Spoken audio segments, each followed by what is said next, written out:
Pagi di Desa Waringin selalu dimulai dengan dentang suara ayam jantan yang bersahutan dari satu kandang ke kandang lain. Udara masih lembab, kabut tipis menutupi jalan setapak yang membelah sawah, dan embun menetes perlahan dari ujung daun padi yang hijau segar. Dari kejauhan, suara adzan subuh menggema dari surau tua di tengah desa, menyatukan langkah para lelaki dan perempuan yang terbiasa hidup dengan aturan agama yang kuat. Desa ini tampak damai, seperti oase yang tenang di tengah dunia yang kian ramai. Namun, seperti kebanyakan desa lain, ketenangan itu tidak selalu berarti tanpa gejolak. Di balik senyum ramah para tetangga yang saling menyapa, tersimpan banyak bisik-bisik yang seringkali lebih tajam daripada sebilah pisau. Pagar bambu yang rapuh menjadi batas rumah, tapi bukanlah batas bagi lidah-lidah yang gemar membicarakan orang lain. Hampir setiap sore, selepas bekerja di sawah atau menimba air di sumur, para ibu berkumpul sambil menganyam tikar atau menumbuk padi. Dari mulut merekalah kisah-kisah tentang sesama warga beredar, disebarkan tanpa rasa bersalah.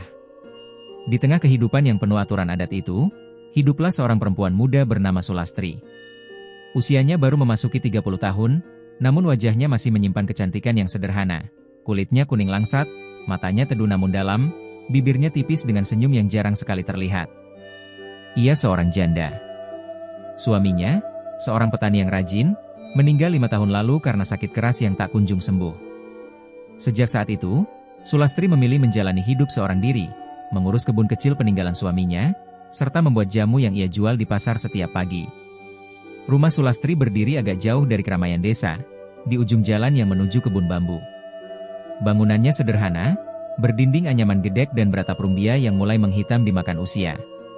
Namun, halaman rumah itu selalu bersih, bunga-bunga liar ditanam di pinggir pagar, dan di sudut belakang ada tungku sederhana tempat ia merebus ramuan jamu. Meski hidupnya tampak sepi, Sulastri tidak pernah tampak mengeluh. Setiap pagi ia bangun sebelum matahari menyembul, menyiapkan racikan jamu dengan hati-hati, lalu berangkat ke pasar dengan keranjang bambu di punggungnya. Banyak lelaki di Desa Waringin yang sebenarnya diam-diam menginginkan Sulastri. Ada petani bujang yang jatuh hati setiap kali melihatnya lewat di pematang sawah, ada duda beranak dua yang mengaku ingin menyelamatkan hidupnya dari kesepian. Bahkan ada beberapa tokoh desa yang merasa pantas memiliki perempuan seperti dia. Namun Sulastri selalu menolak dengan halus. Luka masa lalunya masih terlalu dalam, ia tak ingin kembali merasakan kehilangan yang sama. Baginya, hidup sederhana, mandiri, dan tenang lebih baik daripada terikat lagi pada sebuah ikatan yang bisa melukai hatinya. Penolakan-penolakan halus itu lambat laun menjadi bahan pembicaraan. Di warung kopi, para lelaki sering berseloroh bahwa Sulastri terlalu sombong, merasa dirinya lebih tinggi daripada mereka. Ada pula yang menyebutnya terlalu dingin, tak wajar bagi seorang janda untuk hidup tanpa pendamping. Gosip-gosip itu menyebar, disulut oleh rasa penasaran dan keinginan untuk menciptakan cerita yang lebih seru. Namun semua itu belum sampai menjadi masalah besar, baru sebatas bisik-bisik yang mengisi waktu senggang di sela kerja keras mereka. Bagi anak-anak desa, Sulastri adalah sosok misterius. Mereka sering melihatnya berjalan melewati pematang sambil membawa keranjang penuh daun-daunan. Ada yang diam-diam mengaguminya karena penampilannya yang selalu rapi, ada pula yang takut karena mendengar cerita dari orang tua bahwa perempuan itu terlalu pintar meracik ramuan. Seorang bocah pernah berlari pulang sambil berteriak bahwa ia melihat Sulastri berjongkok di kebun sendirian, menatap tanah seperti berbicara dengan sesuatu yang tak terlihat. Padahal, yang ia lakukan hanyalah menyiangi rumput liar. Tapi di desa, cerita kecil mudah sekali berubah menjadi legenda menakutkan. Meski begitu, Sulastri tetap menjalani hari-harinya dengan tabah. Ia mencintai ketenangan pagi di kebunnya, mencium aroma tanah basah, memetik daun sirih dan kunyit untuk bahan jamu. Ia hafal setiap sudut hutan kecil yang tumbuh di belakang rumahnya, tahu mana pohon yang bisa dipetik daunnya untuk obat demam, dan mana yang sebaiknya dihindari karena beracun. Pengetahuan itu ia peroleh dari mendiang ibunya yang dulu dikenal sebagai peracik jamu terbaik di desa. Hubungannya dengan warga lain sebenarnya tidak buruk. Ia masih ikut gotong royong ketika ada acara bersih desa, masih menghadiri kenduri jika ada tetangga yang punya hajat. Namun, selalu ada jarak yang tak bisa dijembatani. Perempuan-perempuan lain kadang menatapnya dengan iri, karena meski hidup sederhana, Sulastri tetap tampak anggun. Lelaki-lelaki yang gagal meminangnya menyimpan rasa kecewa yang berubah menjadi cerita-cerita tak enak. Malam hari, Sulastri sering duduk di teras rumahnya, memandang bintang-bintang di langit yang cerah. Kadang ia teringat masa mudanya bersama suaminya yang sudah tiada, saat mereka menanam pohon mangga di halaman rumah, saat mereka tertawa bersama di sawah. Kenangan itu membuat hatinya hangat sekaligus perih. Ia tidak tahu bahwa kesendiriannya, yang bagi dirinya adalah pilihan hidup, bagi orang lain justru menjadi alasan untuk menaruh curiga dan iri. Seperti itulah kehidupan di Desa Waringin. Sebuah desa yang tanpa religius dan rukun, namun diam-diam menyimpan bara kecil yang suatu hari bisa menyulut api besar. Di balik doa-doa yang khusyuk di surau, ada lidah-lidah yang tak pernah lelah menebarkan cerita. Di balik wajah teduh Sulastri, ada trauma yang belum sembuh. Semua itu masih terpendam, menunggu waktu untuk muncul ke permukaan. Hari-hari itu berjalan seperti biasa, seolah tak ada yang berubah. Matahari tetap bersinar, anak-anak tetap bermain, sawah tetap hijau. Tak seorang pun menyangka bahwa ketenangan yang mereka nikmati hanyalah permukaan tipis yang menutupi sesuatu yang jauh lebih kelam. Bagi Sulastri, hidup saat itu masih terasa biasa, sebuah rutinitas yang sederhana, sepi, namun masih penuh harapan kecil untuk bisa melewati hari esok. Ia belum tahu bahwa jalan hidupnya akan berubah, bahwa bisik-bisik kecil yang selama ini ia abaikan suatu saat akan menjelma menjadi badai besar yang merenggut segalanya. Ia belum tahu bahwa jalan hidupnya akan berubah, bahwa bisik-bisik kecil yang selama ini ia abaikan suatu saat akan menjelma menjadi badai besar yang merenggut segalanya. Dan badai itu mulai berhembus pelan, seperti angin yang menyusup di sela dedaunan bambu, membawa kabar samar yang tak terdengar jelas, tapi terasa menusuk. Sejak beberapa minggu terakhir, nama Sulastri kian sering disebut-sebut. Awalnya hanya percakapan ringan di beranda rumah tetangga, atau obrolan sambil menyeruput kopi pahit di warung Pak Juadi. Namun lambat laun, nada pembicaraan itu berubah. Tatapan yang dulu hanya sekilas kini terasa lebih lama, lebih curiga, seolah perempuan itu menyimpan sesuatu yang tidak dimiliki orang lain. 4 lelaki berpengaruh di Desa Waringin menjadi pusat bisikan itu. Mereka adalah Pak Sarmo, seorang perangkat desa yang dikenal galak, Karno, pemilik lahan luas yang sombong, Bawon, pedagang kayu yang kaya raya, dan Raji, ketua kelompok tani yang disegani. Keempatnya pernah mencoba mendekati Sulastri, masing-masing dengan cara yang berbeda, namun semuanya berakhir dengan penolakan. Pak Sarmo pernah datang dengan dalih ingin menolong Sulastri mengurus kebunnya, berharap dari situ akan tumbuh kedekatan. Namun Sulastri menolak halus dengan alasan bisa mengurus sendiri.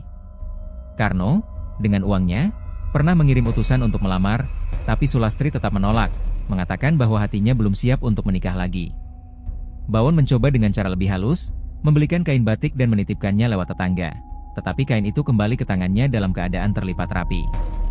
Raji, yang paling percaya diri, pernah mendekati langsung dan berkata bahwa Sulastri sebaiknya menerima lamaran demi kebaikan hidupnya. Jawaban Sulastri hanya senyum tipis, lalu ia berpamitan. Semua itu membuat harga diri mereka runtuh.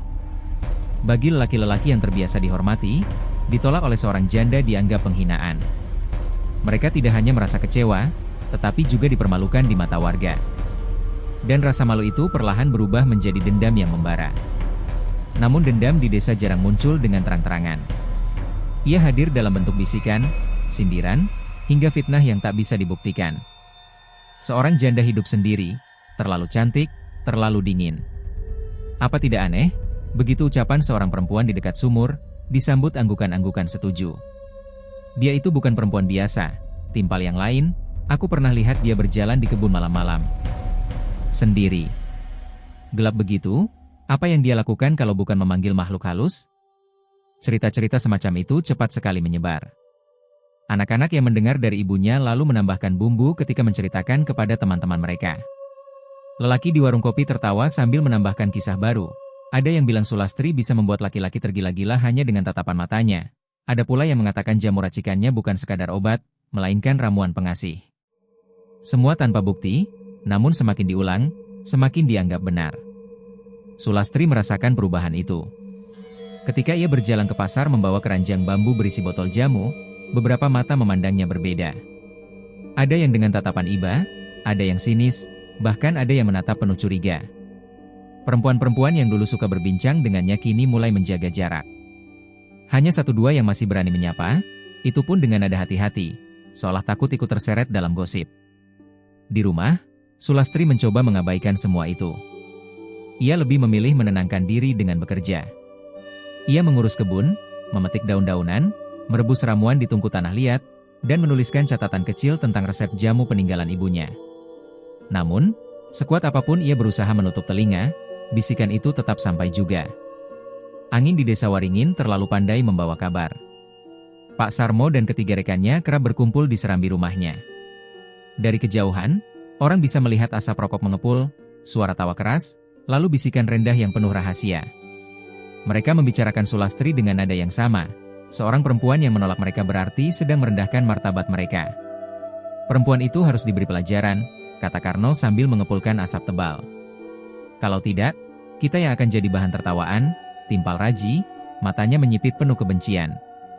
Bawon, yang biasanya lebih tenang, hanya mengangguk pelan, tetapi dalam hatinya ia menyimpan luka yang tak kalah dalam. Ia merasa wajar kalau penolakan itu dibalas dengan sesuatu yang setimpal. Malam-malam di desa Waringin pun mulai berubah. Di surau, selepas pengajian, selalu ada bisikan baru yang beredar.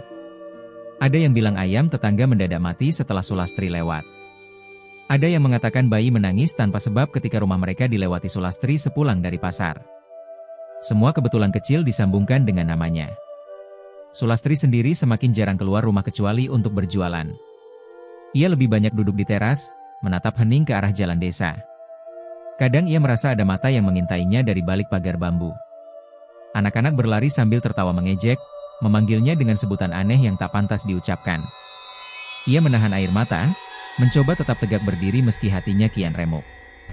Namun, satu hal yang tidak disadari warga adalah bahwa gosip itu bukan sekadar omongan iseng. Ia telah menjadi senjata. Senjata yang dipakai oleh 4 lelaki berpengaruh untuk perlahan-lahan menggiring opini warga. Mereka tahu, sekali fitnah tertanam, akan sulit dicabut kembali. Dan mereka bersabar, menunggu saat yang tepat ketika bisikan itu akan membesar menjadi tuduhan nyata. Hari-hari berlalu dengan penuh tatapan dan bisikan. Desa Waringin tetap tampak damai di permukaan. Sawah tetap menghijau, anak-anak tetap berlarian, doa tetap berkumandang di surau, namun di balik itu semua, ada bara kecil yang terus dipelihara. Bara yang suatu saat akan menyala menjadi api besar, dan api itu akan menghanguskan lebih dari sekadar nama baik seorang perempuan. Bara yang suatu saat akan menyala menjadi api besar, dan api itu akan menghanguskan lebih dari sekadar nama baik seorang perempuan. Dan benar saja, api itu mulai terlihat ketika malam-malam di desa Waringin tidak lagi berjalan seperti biasanya. Awalnya, hanya ada 1-2 orang yang mengeluh tentang mimpi buruk. Seorang ibu berkata kepada tetangganya bahwa ia bermimpi melihat bayangan perempuan berambut panjang berdiri di depan rumahnya. Bayangan itu menatap dengan mata merah menyala, lalu menghilang begitu ayam berkokok. Keesokan harinya, seorang anak lelaki jatuh sakit tanpa sebab yang jelas, demam tinggi, tubuhnya menggigil, tapi tabib desa tak menemukan tanda-tanda penyakit. Mungkin masuk angin, kata tabib itu, namun orang-orang sudah mulai berbisik, menyambungkannya dengan cerita sang ibu. Tak lama berselang, Karmin, seorang petani paruh baya, mengaku bermimpi serupa. Ia merasa dicekik oleh sosok perempuan misterius di ladangnya, hingga ia terbangun dengan keringat membasahi tubuh. Anehnya, lehernya benar-benar meninggalkan bekas merah seperti cakaran. Istrinya yang ketakutan segera menceritakan hal itu kepada tetangga, dan sebelum matahari sepenuhnya terbit, kabar itu sudah sampai di telinga hampir seluruh warga. Siapa lagi kalau bukan Sulastri? Begitu kalimat yang keluar dari mulut Karno, penuh keyakinan seolah ia tahu segalanya. Fitnah itu menemukan tanah suburnya. Warga yang semula hanya berbisik ini mulai berani menyebut nama Sulastri secara terang-terangan. Dia terlalu pintar meracik ramuan. Siapa tahu jamu-jamunya sebenarnya racun, ujar seorang lelaki di warung kopi. Atau mungkin ia menyimpan jimat di rumahnya. Tidak mungkin seorang perempuan hidup sendiri bisa bertahan tanpa bantuan makhluk halus, timpal yang lain. Pak Sarmo dan kawan-kawannya tentu saja tidak tinggal diam. Mereka melihat kesempatan itu sebagai jalan untuk menancapkan pengaruh lebih dalam. Dengan lihai, mereka menyebarkan cerita-cerita yang semakin memperkuat dugaan warga. Anak saya juga sakit setelah minum jamu dari Sulastri, kata Bawon di hadapan beberapa orang.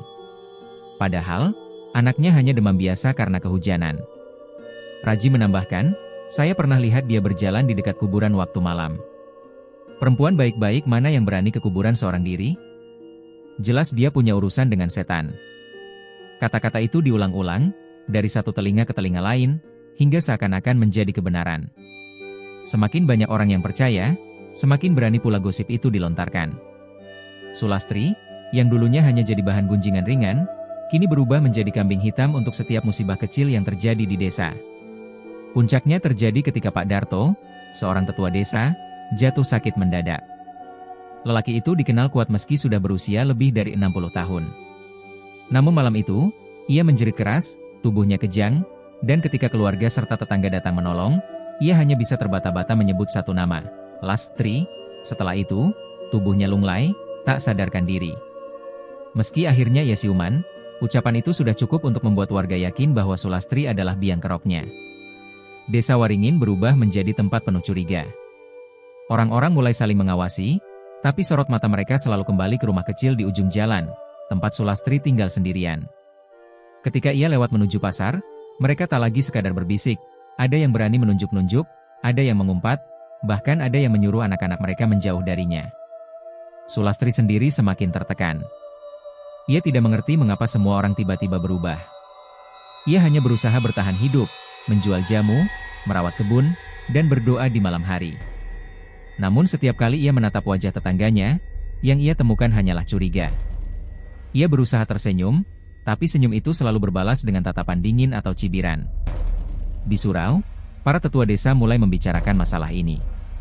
Beberapa berusaha bersikap bijak, mengatakan bahwa semua hanyalah kebetulan, bahwa tidak pantas menuduh tanpa bukti.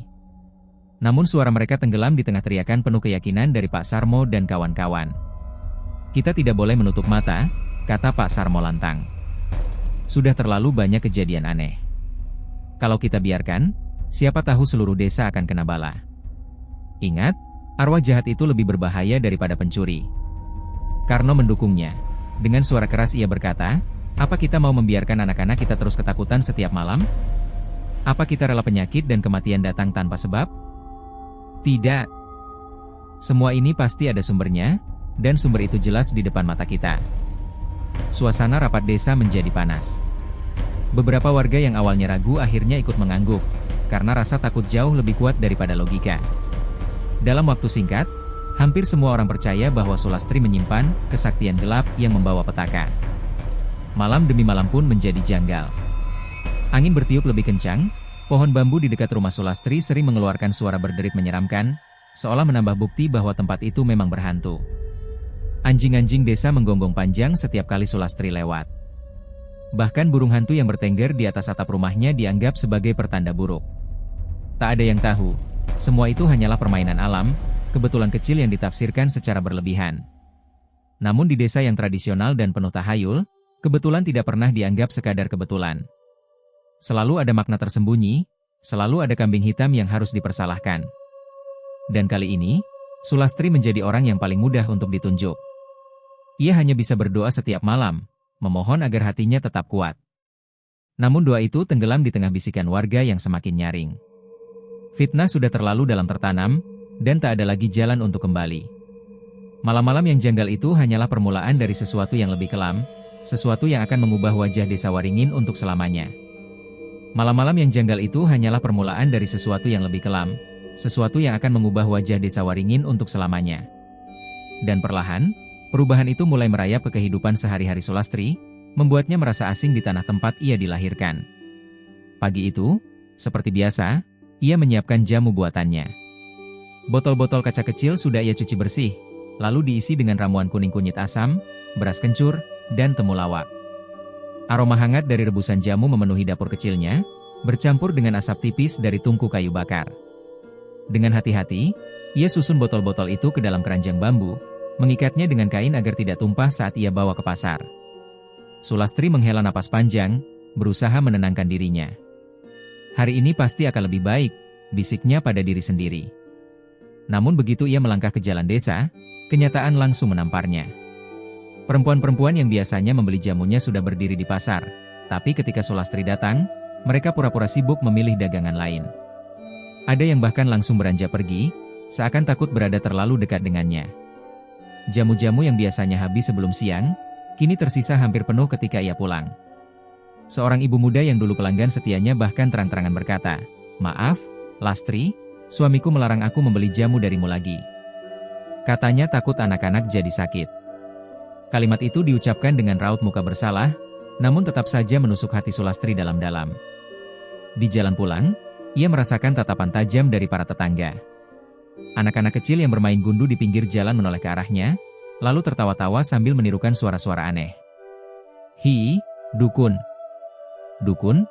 teriak salah satu dari mereka. Anak-anak lain ikut mengejek, melemparkan batu kerikil kecil ke arah kakinya. Sulastri berhenti sejenak, menatap mereka dengan mata berkaca-kaca, namun tak sanggup berkata apapun. Ia hanya mempercepat langkah, menunduk, berusaha menahan air mata agar tidak jatuh di depan orang banyak. Setibanya di rumah, ia meletakkan keranjang di sudut dapur, lalu terduduk di lantai tanah. Tangisnya pecah tanpa bisa ia bendung. Ia menutup wajah dengan kedua tangan, tubuhnya bergetar menahan rasa sakit yang tidak hanya melukai hati, tetapi juga merobek harga dirinya. Gubuk kecil itu menjadi satu-satunya saksi bisu penderitaannya. Tidak ada seorang pun yang bisa ia ceritakan, tidak ada bahu untuk bersandar. Sejak suaminya tiada, Sulastri terbiasa menghadapi segalanya sendirian. Tapi kali ini, beban yang ia tanggung terasa terlalu berat. Malam harinya, ia menyalakan lampu minyak dan duduk di hadapan kitab kecil peninggalan ibunya. Ia membuka lembar demi lembar doa yang sudah dihafalnya sejak kecil. Dengan suara lirih, ia memanjatkan doa, memohon agar Tuhan membukakan hati warga desa, agar kebenaran suatu hari akan terungkap. Dalam doanya, ia berusaha meyakinkan diri bahwa semua fitnah itu hanya sementara. Namun semakin hari, semakin sulit baginya untuk percaya pada harapan itu. Tekanan sosial semakin kuat, seperti lingkaran yang perlahan mengecil, mencekik tanpa memberi jalan keluar. Beberapa tetangga yang dulunya ramah kini tak segan menutup pintu ketika ia lewat. Ada pula yang pura-pura tak melihat, seolah keberadaan Sulastri sudah tak pantas lagi diakui. Pak Sarmo, Karno, Bawon, dan Raji makin gencar meniupkan api fitnah. Mereka duduk di beranda rumah atau warung kopi, bercerita seolah-olah tahu banyak tentang ilmu hitam yang konon dimiliki Sulastri. Kau lihat wajahnya? Selalu dingin, tak pernah benar-benar tersenyum. Itu tanda hatinya hitam, kata Pak Sarmo. Yang lain menimpali, anjingku menggonggong keras tiap kali dia lewat. Kalau bukan karena aura jahat, apalagi? Obrolan seperti itu disebarkan setiap hari, dan semakin sering diulang, semakin banyak pula warga yang mempercayainya. Ada satu malam, ketika hujan deras mengguyur desa, Sulastri terbangun karena suara ketukan di pintu. Dengan hati-hati ia membuka, namun yang ditemui hanyalah seikat jerami basah yang dilemparkan seseorang. Di atas jerami itu tertulis kertas lusuh, "Pergi dari desa ini, sebelum kau membawa celaka lebih besar." Tangannya gemetar memegang kertas itu. Matanya menatap kosong ke arah gelap di luar sana, mencoba mencari siapa yang tega melakukan ini, tapi tak ada seorang pun. Hanya suara hujan dan angin yang menjadi saksi. Keesokan harinya, kejadian itu semakin memperkuat desas-desus. Ada yang bilang Sulastri mendapat peringatan dari leluhur desa agar berhenti bersekutu dengan jin. Padahal, dialah yang menjadi korban teror. Namun tak ada yang mau mendengarkan pembelaannya. Hari-hari berikutnya, semakin sedikit orang yang berani mendekatinya. Bahkan ketika ia ikut gotong royong membersihkan jalan desa, kehadirannya disambut dengan tatapan sinis. Beberapa orang berbisik-bisik di belakangnya, ada pula yang sengaja menjauh, seolah takut tertular nasib buruk. Sulastri mencoba tetap terlibat, menyapu jalan, mengangkat batang bambu, tapi ia bisa merasakan bahwa dirinya tidak lagi dianggap bagian dari mereka. Meski begitu, ia masih berusaha tegar. Ia mencoba menghibur dirinya dengan merawat bunga liar di halaman rumah, atau menulis resep jamu di buku kecilnya. Kadang ia menatap langit malam, meyakinkan diri bahwa bintang-bintang masih bersinar untuknya. Kebenaran pasti akan menang, katanya berulang-ulang dalam hati, meski suara itu terdengar semakin lemah setiap kali ia mengucapkannya. Tekanan itu seperti jerat halus yang mengekang. Ia tidak bisa berlari, tidak bisa melawan, hanya bisa bertahan dalam kesepian. Namun ia tidak tahu, bisikan-bisikan yang semakin keras di luar sana tidak akan berhenti hanya dengan kesabarannya. Sebaliknya, kesabarannya dianggap sebagai tanda kelemahan, dan kelemahan itu akan segera dimanfaatkan oleh mereka yang ingin menghancurkannya. Dan di balik setiap pintu rumah warga desa Waringin, percakapan tentang bisikan itu berubah menjadi bara yang ditiup-tiup hingga menjadi api, menyiapkan panggung bagi tragedi yang lebih besar. Api yang menyulut bukan hanya hati orang-orang yang tersinggung oleh penolakan Sulastri, melainkan juga mereka yang sebenarnya tidak tahu menahu apa-apa. Di desa kecil yang hidupnya diikat erat oleh adat, gosip bisa lebih tajam daripada pisau, dan fitnah bisa lebih beracun daripada racun ular. Pak Sarmo duduk di warung kopi dekat balai desa, ditemani Karno, Bawon, dan Raji. Mereka berempat tampak serius, berbicara dengan nada rendah tetapi penuh emosi. Warung itu, yang biasanya riuh dengan obrolan ringan tentang panen dan ternak, kini menjadi tempat pertemuan gelap penuh rencana. Sudah saatnya kita bertindak, ucap Pak Sarmo sambil mengepalkan tangan. Kalau kita biarkan, dia akan semakin merajalela. Lihat saja, sejak kehadirannya, berapa banyak warga sakit? Berapa banyak mimpi buruk yang mengganggu tidur orang-orang desa? Semua itu pasti karena ulahnya. Karno mengangguk cepat, matanya penuh dendam. Betul, Sarmo. Aku sendiri masih ingat bagaimana dia menolakku di depan orang banyak. Hati ini tak pernah bisa melupakannya. Kalau sekarang dia dihukum, itu pantas. Biar dia tahu akibat merendahkan laki-laki. Bawa menambahkan dengan suara berat, warga sudah mulai percaya. Kita hanya perlu satu momen untuk membuat semua orang bersatu melawannya. Malam Jumat Legi minggu depan, itu saat yang tepat. Kita bisa sebut itu sebagai pengadilan adat. Raji yang sejak tadi hanya mengamati akhirnya bicara, kita harus libatkan tokoh agama juga. Kalau tidak, orang-orang bisa ragu. Tapi kalau Kiai atau Modin ikut bicara, maka semua warga akan tunduk. Mereka berempat saling bertukar pandang. Rencana busuk itu akhirnya menemukan bentuk. Malam Jumat Legi akan menjadi panggung untuk menjatuhkan Sulastri. Hari-hari menjelang malam itu, fitnah disebarkan semakin agresif. Setiap bisikan dipelintir menjadi fakta. Seekor ayam mati mendadak dianggap sebagai pertanda kutukan Sulastri. Anak kecil yang jatuh dan terluka disebut-sebut karena ibunya pernah menolak membeli jamu darinya. Bahkan hujan deras yang merusak sawah pun dihubungkan dengan ilmu hitam yang konon dipelajari Sulastri. Di pengajian malam, Pak Sarmo sengaja mendekati Pak Lurah dan juga Kiai Mas Duki, tokoh agama yang dihormati. Dengan suara lirih, ia memancing, "Kiai, apa panjenengan tidak merasa aneh? Semua musibah datang setelah Sulastri tinggal sendiri?" Orang-orang butuh jawaban. Kalau kita diam saja, warga bisa marah. Kiai Mas Duki sebenarnya ragu. Hatinya tidak pernah benar-benar percaya bahwa Sulastri memiliki ilmu hitam. Ia tahu perempuan itu rajin beribadah, selalu terlihat membaca doa di rumahnya. Tetapi tekanan dari warga semakin kuat. Hampir setiap malam, ada saja orang yang datang ke rumahnya, meminta penjelasan, mendesak untuk segera mengambil keputusan. Kalau benar dia tidak bersalah, biarlah nanti terbukti, kata Kiai Mas Duki pelan, mencoba menenangkan. Namun kata-katanya tak pernah sampai ke telinga warga. Mereka hanya mendengar bisikan Sarmo dan kawan-kawan, yang menyulut emosi dengan cerita-cerita menakutkan. Pak Lurah pun terhimpit. Sebagai pemimpin desa, ia takut bila tidak menuruti suara massa, maka ia dianggap lemah. Dalam rapat kecil bersama perangkat desa, ia akhirnya menyetujui, malam Jumat Legi akan dijadikan pengadilan rakyat. Sementara itu, Sulastri tetap berusaha hidup normal. Ia tidak tahu bahwa arus besar kebencian sedang diarahkan padanya. Ia hanya merasakan perubahan yang semakin menekan. Orang-orang makin menjauh, anak-anak makin berani mengejek, dan pelanggan jamunya semakin sepi. Namun ia tetap berpegang pada doa, pada keyakinan bahwa waktu akan membuktikan kebenarannya. Malam-malam menjelang hari naas itu dipenuhi dengan bisikan-bisikan panas. Di pos ronda, orang-orang membicarakan bagaimana mereka akan mengikat Sulastri, menyeretnya ke alun-alun desa. Di sawah, petani yang sedang menanam padi saling berbisik bahwa ini adalah satu-satunya cara agar desa bersih dari petaka. Bahkan perempuan-perempuan desa yang dulu pernah berhutang budi pada jamu Sulastri pun kini ikut larut dalam arus kebencian. Ada yang takut melawan suara mayoritas, ada pula yang diam-diam merasa lega karena kecantikan Sulastri tak lagi menjadi ancaman bagi rumah tangga mereka. Dan malam Jumat Legi itu semakin dekat. Bulan purnama yang akan menggantung di langit menjadi saksi bisu dari api kebencian yang sudah membesar, menghanguskan akal sehat, membutakan hati nurani. Di gubuk kecilnya, Sulastri duduk sendirian. Ia menatap langit malam yang cerah, bintang-bintang bersinar di atas hamparan sawah. Ia tidak tahu bahwa bintang-bintang itu juga akan menjadi saksi penderitaan yang segera menimpa dirinya. Ia hanya berdoa, dengan suara lirih, "Ya Allah, lindungi aku dari keburukan manusia." Tetapi di luar sana, manusia-manusia yang dimabuk amarah justru sedang mempersiapkan jerat untuk menjatuhkannya. Dan mereka tak akan berhenti sampai darah dan aib tumpah di tanah desa Waringin. Malam Jumat Legi akhirnya tiba. Bulan purnama menggantung bulat di langit. Sinarnya menimpa jalanan desa yang malam itu ramai luar biasa. Orang-orang keluar rumah bukan untuk tahlilan atau pengajian, melainkan untuk menyaksikan sebuah pengadilan yang sudah lama dipantik dalam hati mereka.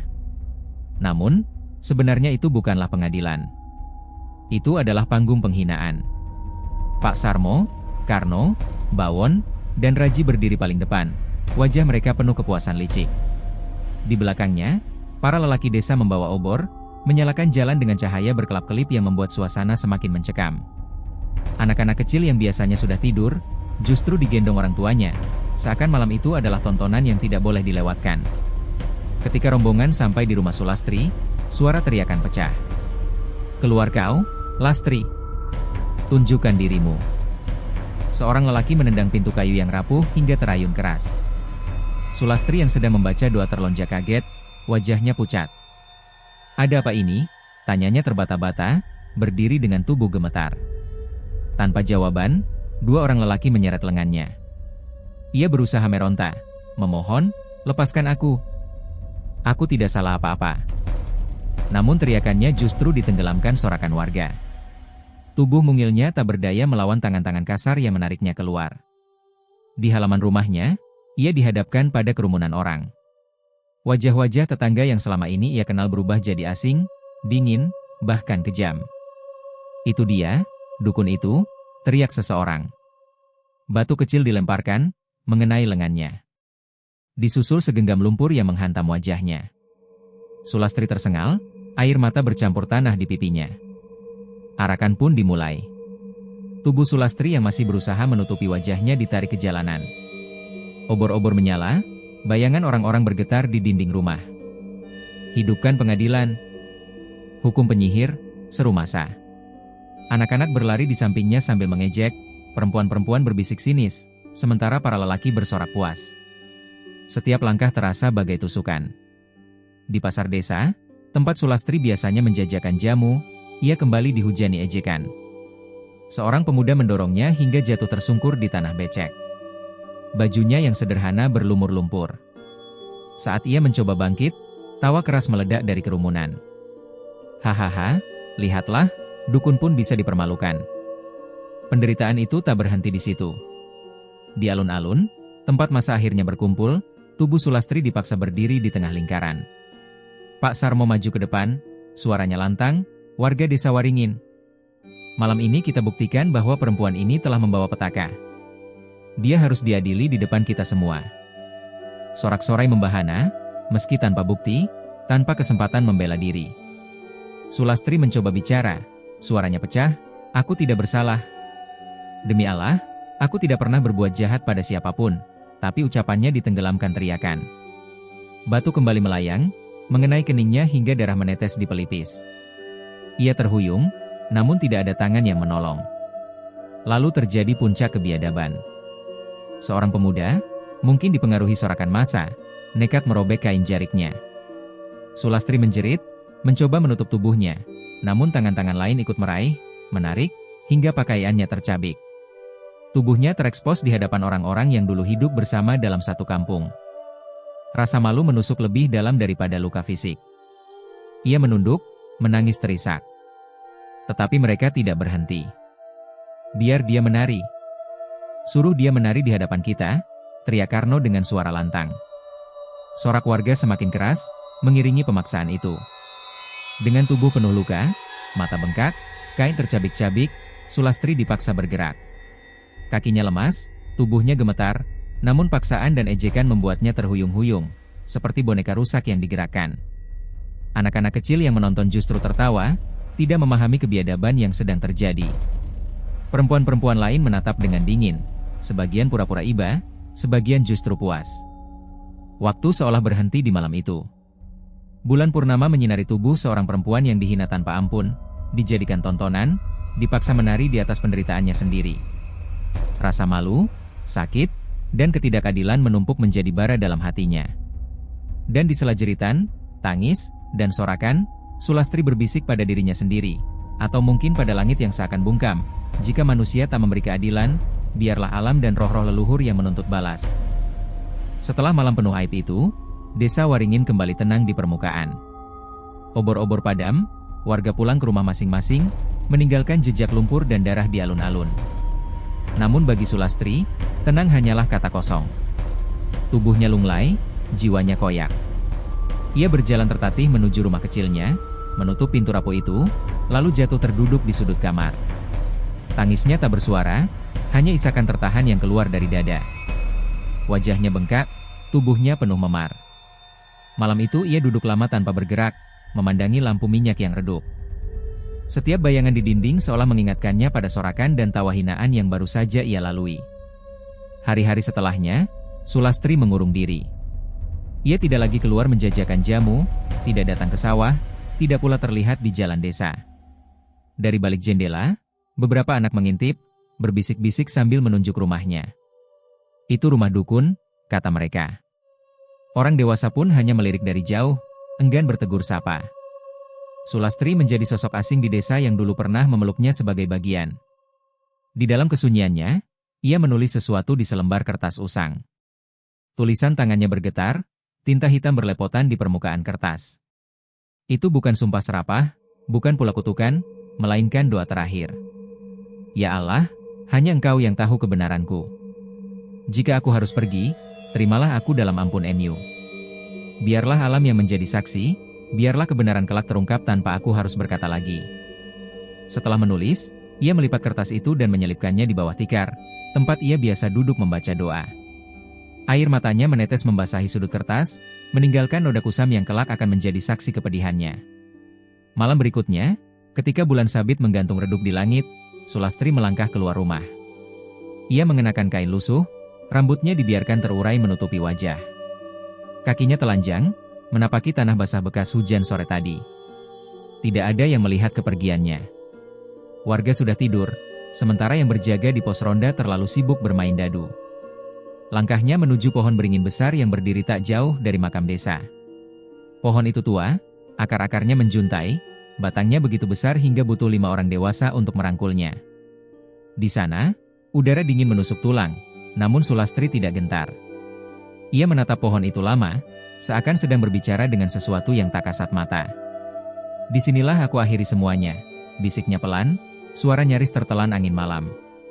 Dengan seutas kain jarik, ia naik ke salah satu akar yang melingkar, lalu mengikatkan ujungnya di dahan kokoh. Matanya menutup, bibirnya bergetar melafalkan doa terakhir. Ampuni aku, ya Allah. Aku hanya ingin tenang. Saat kain itu menjerat lehernya, tubuh Sulastri terayun pelan di bawah cahaya rembulan. Malam sunyi menyelimuti, hanya suara serangga dan desir angin yang menjadi saksi. Tidak ada teriakan, tidak ada sorakan, hanya kesunyian yang akhirnya menjadi pelukan terakhirnya.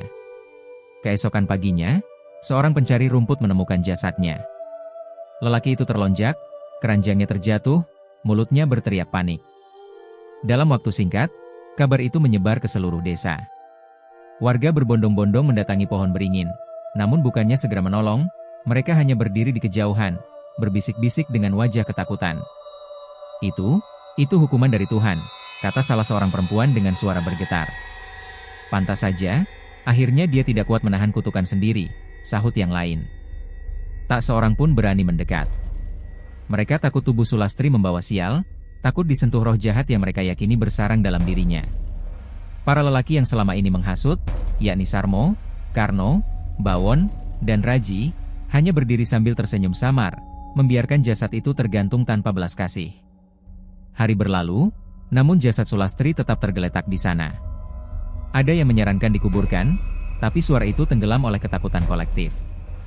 Bahkan Kiai Mas Duki, yang biasanya berani melawan arus, kali ini terdiam. Tekanan dari warga terlalu kuat, dan ia sendiri tidak sanggup menanggung risikonya. Malam demi malam, pohon beringin itu menjadi pemandangan mengerikan. Rembulan menyinari tubuh yang membiru, burung gagak mulai berputar-putar di atasnya. Angin yang berdesir di sekitar makam membawa bisikan seakan-akan berasal dari arwah yang tak tenang. Anak-anak kecil menangis ketika melewati jalan itu, sementara orang dewasa memilih memutar jalan lebih jauh. Desa Waringin tidak lagi sama. Kesunyian kematian Sulastri justru melahirkan kegelisahan yang jauh lebih besar. Tidak ada yang berani menyentuh jasadnya, namun tidak ada pula yang bisa menghapus bayangannya. Dan di bawah beringin tua itu, tubuh seorang perempuan yang dipaksa menanggung aib kini menjadi tanda kutub, penanda bahwa kebiadaban manusia telah mencapai puncaknya. Namun tak seorang pun menyadari, kesunyian itu bukan akhir, melainkan awal dari sesuatu yang lebih mengerikan. Hari-hari setelah jasad Sulastri menggantung di bawah pohon beringin, desa Waringin berubah menjadi tempat yang asing. Angin seakan membawa aroma anyir kematian ke setiap sudut kampung. Awan kelabu menggantung terus-menerus di langit, seolah menolak memberi cahaya pada tanah yang telah menodai seorang perempuan dengan hinaan dan fitnah. Hujan turun deras berhari-hari, tak seperti biasanya. Sawah yang biasanya menjadi hamparan hijau kini berubah jadi lautan lumpur. Air meluap, menggenangi jalan-jalan desa. Setiap kali petir menyambar, warga berloncatan dari tidurnya, menutup telinga, ketakutan mendengar suara guruh yang terdengar terlalu dekat. Seakan langit sendiri murka. Di rumah-rumah, anak-anak mulai didera mimpi buruk. Mereka menangis di tengah malam, berteriak menyebut nama Sulastri. Seorang bocah perempuan berkata kepada ibunya dengan wajah pucat, "Ibu, aku lihat Mbok Lastri berdiri di samping ranjangku." Matanya berdarah, bajunya sobek-sobek, dia tersenyum tapi menyeramkan. Sang ibu hanya bisa memeluk erat anaknya, meski hatinya sendiri gemetar, karena ia pun sering mendengar suara langkah di halaman rumah pada malam hari. Desas-desus mulai menyebar. Warga mengatakan mereka mendengar tangisan lirih perempuan dari arah pohon beringin, terutama ketika malam semakin larut. Suara itu terdengar jelas, merintih panjang, kadang bercampur dengan bisikan-bisikan tak jelas. Beberapa lelaki yang nekat berjaga di pos ronda mengaku melihat bayangan perempuan berambut panjang melintas di jalan desa. Namun begitu dikejar, bayangan itu lenyap begitu saja, hanya meninggalkan bau tanah basah dan darah. Pak Sarmo yang biasanya paling lantang kini tak lagi bisa tidur nyenyak. Ia sering terbangun tengah malam karena suara ketukan di pintu rumahnya. Tapi setiap kali dibuka, tidak ada siapapun di luar sana. Suatu malam, ia bersumpah mendengar suara perempuan berbisik, "Sarmo, kau akan merasakan apa yang aku rasakan." Keringat dingin bercucuran dari tubuhnya, tapi ia berusaha menyangkal dengan berkata pada istrinya, "Itu hanya mimpi." Karno, yang pernah dengan sombong menyeret Sulastri, kini diganggu oleh mimpi yang sama berulang kali. Dalam tidurnya, ia melihat tubuh perempuan terikat, penuh lumpur, menatapnya dengan mata merah. "Kau hina aku di depan semua orang. Kini giliranmu yang akan dipermalukan." Karno terbangun dengan teriakan, membuat istrinya ketakutan. Namun ia menolak mengaku bahwa mimpi itu adalah akibat dari dosanya. Bawon yang terkenal keras hati mulai kehilangan keberanian. Seekor sapi peliharaannya ditemukan mati dengan luka aneh di lehernya, seakan digigit sesuatu yang tak kasat mata. Malam berikutnya, suara gaduh terdengar dari kandang, tapi ketika ia datang dengan lampu minyak, ia hanya menemukan bayangan perempuan menggantung di atas pohon dekat kandang. Bayangan itu mirip dengan tubuh Sulastri ketika ditemukan mati. Bawon jatuh terduduk, tubuhnya lemas, namun ia tidak berani menceritakan hal itu pada siapapun. Raji pun tidak luput. Ia yang pernah mendorong Sulastri hingga tersungkur kini selalu mendengar suara langkah mengikuti di belakangnya setiap kali ia berjalan pulang malam. Suara itu begitu dekat, seakan seseorang sedang membayangi. Tapi ketika ia menoleh, jalan kosong, hanya diterangi cahaya bulan yang pucat. Suatu kali, ia merasa pundaknya disentuh tangan dingin. Saat ia menoleh, tak ada siapapun, hanya suara tawa lirih yang menghilang di telan angin. Sementara itu, jasad Sulastri masih tergantung di bawah beringin. Tidak ada yang berani menyentuh, meski baunya semakin menusuk. Anehnya, tubuh itu tidak membusuk sebagaimana mestinya. Kulitnya memang membiru, namun tetap utuh, seakan waktu berhenti untuknya. Setiap malam, burung gagak mengitari pohon itu, bersuara keras hingga membuat bulu kuduk siapapun merinding. Ketakutan merasuki seluruh desa. Orang-orang mulai berbisik bahwa arwah Sulastri belum pergi, bahwa ia marah karena jasadnya tidak diperlakukan dengan layak. Beberapa perempuan bahkan mengatakan mereka bermimpi melihat Sulastri duduk di ruang tamu rumahnya, menatap mereka dengan senyum penuh duka. Kiai Mas Duki, yang sejak awal ragu, akhirnya didatangi warga. Mereka meminta agar ia melakukan doa tolak bala. Sang kiai setuju, meski hatinya gelisah.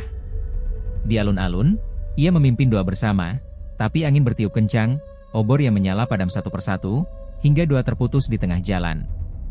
Orang-orang lari pulang dengan ketakutan, meninggalkan suasana mencekam. Sejak malam itu, hujan turun lebih deras, angin berputar-putar di sekitar desa. Pintu-pintu rumah berderit seolah diketuk dari luar, jendela berguncang meski tak ada yang menyentuh. Suara tangisan perempuan terdengar makin jelas, bukan hanya dari arah beringin, tetapi juga dari sumur, dari sawah, bahkan dari sudut rumah-rumah warga. Api kebencian yang dulu membakar desa Waringin kini berbalik menjadi api ketakutan. Warga mulai saling menyalahkan, tapi tidak ada yang berani menyebut nama Sulastri dengan lantang.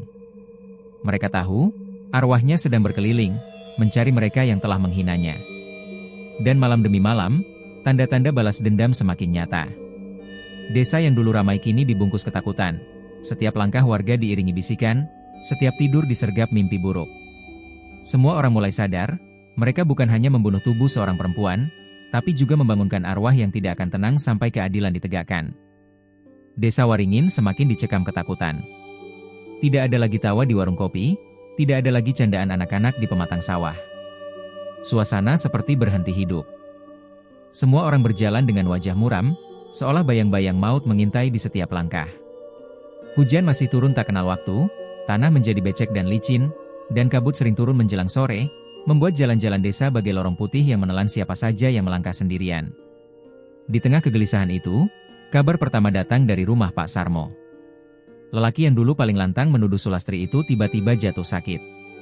Awalnya ia hanya mengeluh perutnya kembung, tapi dalam waktu singkat ia mulai memuntahkan darah. Setiap kali ia mencoba meneguk air, yang keluar bukan segarnya air melainkan darah pekat bercampur gumpalan hitam. Istrinya berteriak histeris, tetangga berdatangan, tapi semua hanya bisa berdiri menatap dengan ngeri. Pak Sarmo meraung kesakitan, lalu jatuh terguling di lantai, tubuhnya mengejang seperti terbakar api dari dalam. Anehnya, sebelum ia kehilangan kesadaran, ia berteriak keras, "Lastri! Ampun, Lastri!" Belum seminggu sejak kejadian itu, giliran Karno yang mengalami nasib mengerikan. Lelaki yang dulu menyoraki Sulastri di tengah kerumunan kini mendapati wajahnya berubah aneh. Pagi itu, istrinya berteriak keras ketika melihat wajah Karno bengkak sebesar 2 kali lipat. Matanya menonjol keluar, bibirnya pecah-pecah, dan lidahnya menjulur panjang tak terkendali. Warga yang datang hanya bisa menutup mulut menahan muntah, karena wajah Karno tampak seperti topeng menyeramkan. Ia menjerit-jerit minta tolong, tetapi suaranya terdengar serak, seperti keluar dari tenggorokan yang disumbat batu. Beberapa tetua desa mencoba membacakan doa, namun semakin keras doa dipanjatkan, tubuh Karno malah semakin menggeliat seperti dililit sesuatu yang tak kasat mata. Dalam hitungan jam, ia mati dengan wajah membeku dalam bentuk menyeramkan itu. Ketakutan menyebar semakin liar. Bisik-bisik warga berubah jadi keyakinan, ini bukan penyakit biasa, ini kutukan arwah Sulastri. Nama yang sebelumnya hanya disebut lirih kini mulai diucapkan dengan gemetar. Dia kembali, dia marah, begitu suara yang terdengar di antara warga. Namun azab tidak berhenti di sana.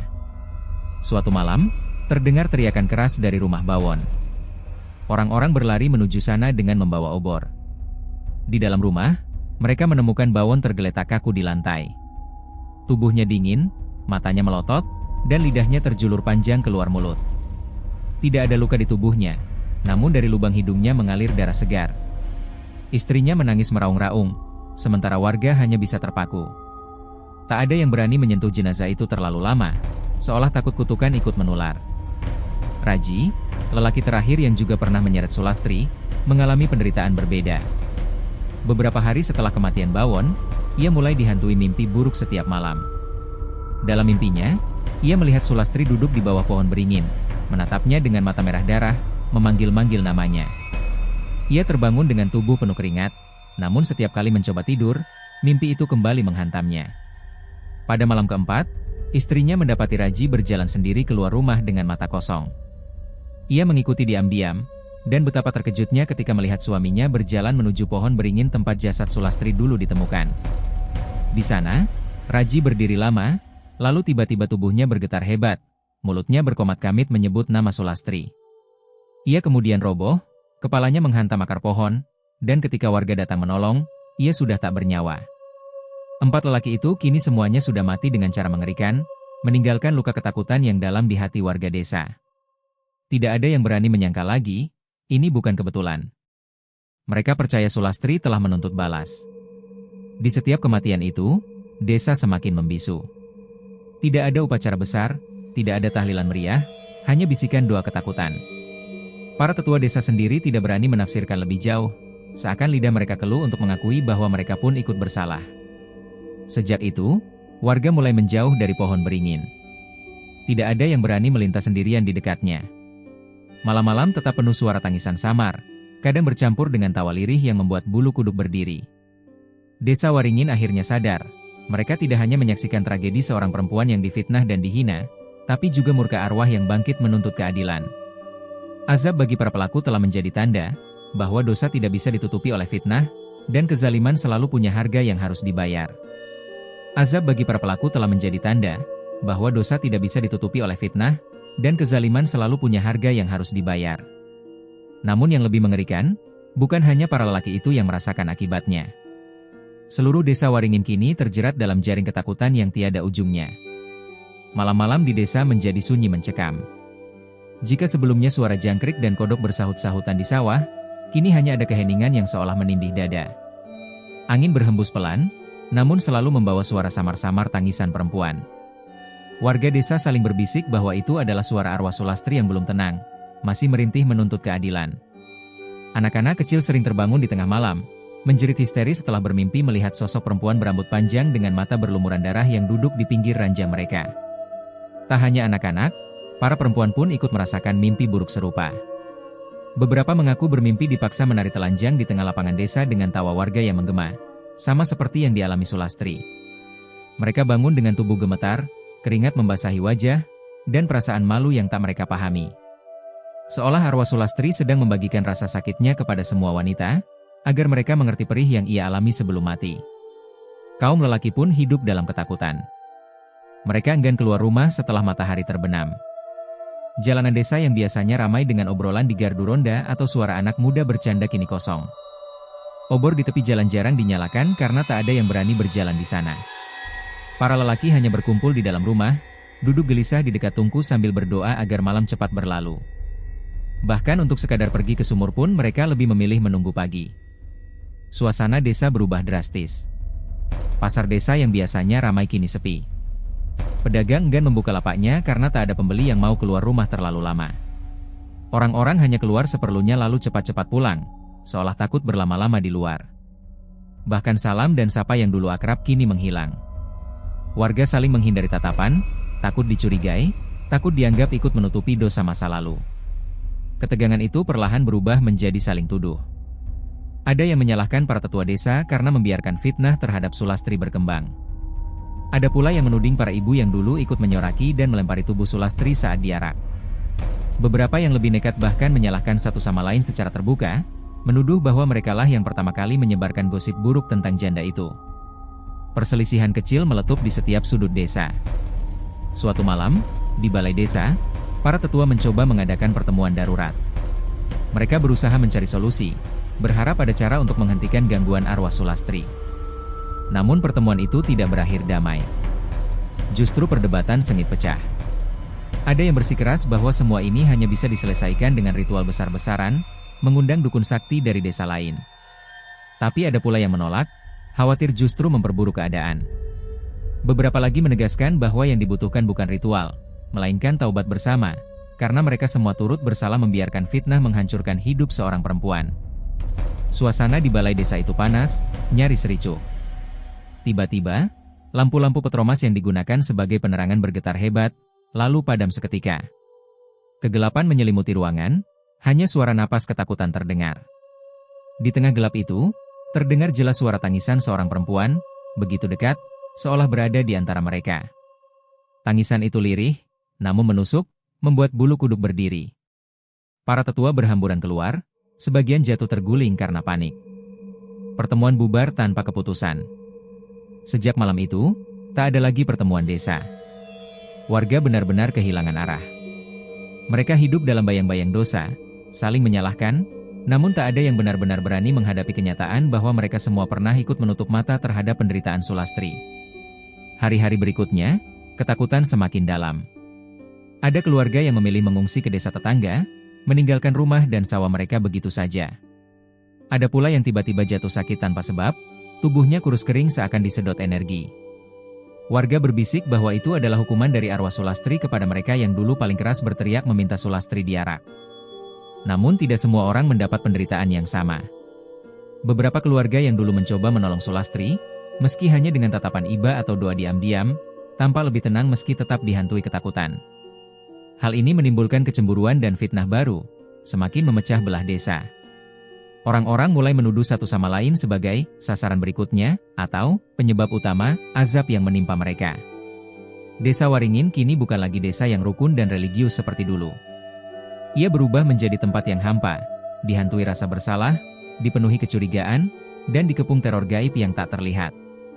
Warga sadar bahwa bayangan arwah Sulastri bukan hanya menuntut balas kepada pelaku utama, tetapi juga kepada mereka semua, sebagai dosa kolektif yang tidak bisa dihapus hanya dengan doa singkat. Semakin lama, semakin jelas, ketakutan itu tidak akan pernah berhenti sampai dosa benar-benar ditebus. Namun siapa yang berani menghadapinya? Tak ada yang tahu. Semakin lama, semakin jelas, ketakutan itu tidak akan pernah berhenti sampai dosa benar-benar ditebus. Namun siapa yang berani menghadapinya? Tak ada yang tahu. Seiring berlalunya waktu, keadaan desa Waringin bukannya membaik, melainkan semakin hancur. Rasa takut menjelma jadi bagian dari kehidupan sehari-hari. Setiap malam, suara tangisan samar terdengar dari arah pohon beringin di tepi makam. Kadang lirih, kadang keras seperti jeritan perempuan yang disiksa. Suara itu merambat melalui tiupan angin, masuk ke sela-sela dinding bambu rumah-rumah warga, membuat tidur tak pernah lagi benar-benar nyenyak. Beberapa warga yang nekat mencoba mencari tahu sumber suara itu kembali dengan wajah pucat pasi. Mereka mengaku melihat sosok perempuan berambut panjang duduk di bawah pohon beringin. Tubuhnya membungkuk, bahunya berguncang seperti sedang menangis. Ketika mereka mencoba mendekat, perempuan itu menoleh, dan wajah yang penuh darah dengan mata kosong menghitam menyeringai ke arah mereka. Sejak saat itu, tak ada lagi yang berani mendekat ke beringin setelah senja. Ketakutan yang melanda membuat warga mencari berbagai cara untuk mengusir arwah Sulastri. Seorang ketua desa akhirnya mengundang seorang dukun terkenal dari desa seberang. Malam itu, diadakan ritual besar di tengah lapangan desa. Sesajen dipasang, dupa dibakar, dan mantra-mantra dilantunkan dengan suara keras. Warga berkumpul, berharap malam itu akan membawa kelegaan. Namun justru sebaliknya yang terjadi. Ketika mantra mulai dilantunkan, angin kencang mendadak berhembus, membuat api obor padam satu persatu. Dupa yang mengepul berubah arah, seolah terdorong kekuatan tak terlihat. Suara tangisan perempuan tiba-tiba menggema lebih keras, bukan dari satu arah, melainkan dari segala penjuru. Anak-anak kecil yang dibawa orang tuanya ke lapangan menangis ketakutan, beberapa pingsan karena terlalu panik. Sang dukun mendadak terhuyung, wajahnya pucat, lalu tersungkur muntah darah di hadapan semua orang. Ritual itu berakhir kacau. Sejak saat itu, tak ada lagi yang berani mendatangkan dukun.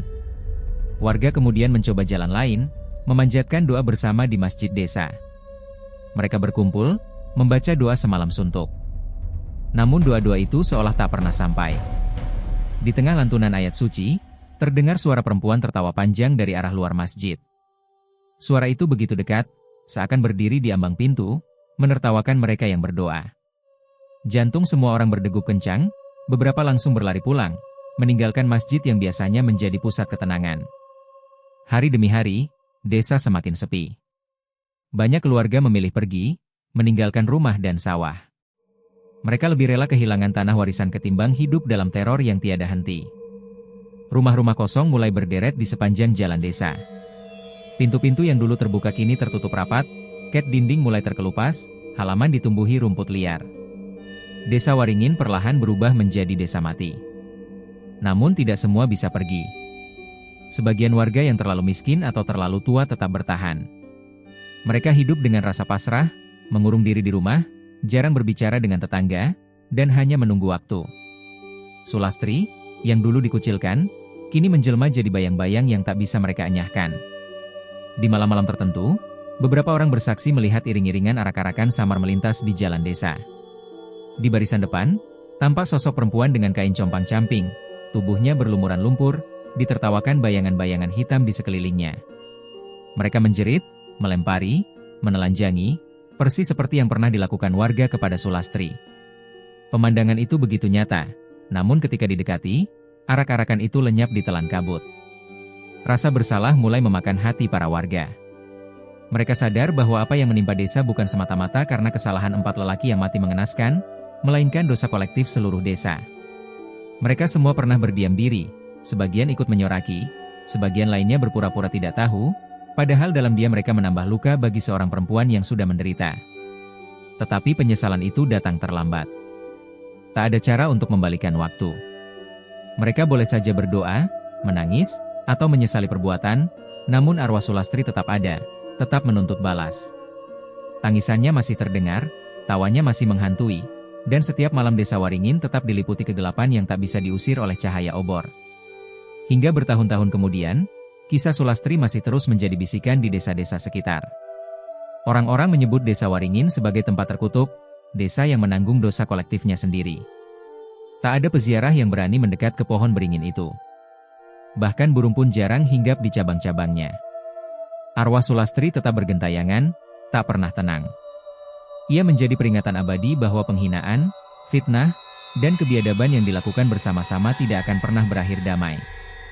Desa Waringin adalah saksi bahwa dosa yang dilakukan satu orang mungkin bisa diampuni, tetapi dosa yang dilakukan satu desa hanya akan meninggalkan kutukan yang tak bisa dihapus selamanya.